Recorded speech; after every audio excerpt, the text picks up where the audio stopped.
في أحد أيام الشتاء الباردة، كانت أمينة تخرج من السوق حاملة مشترياتها، حين لاحظت سالم الجالس على الرصيف بملابس بسيطة. توقفت لحظة ثم قررت أن تقدم له شيئا من الخير.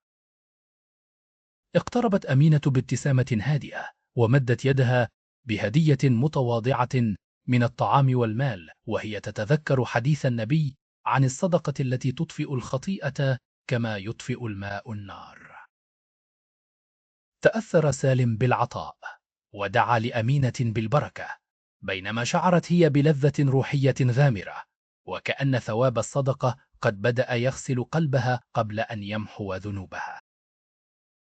غادرت أمينة المكان وقلبها عامر بالطمأنينة، وهي تذكر أن الصدقة سر بين العبد وربه، تزيد المال بركة وتقي مصارع السوء، وتظل صدقة جارية في ميزان حسناتها.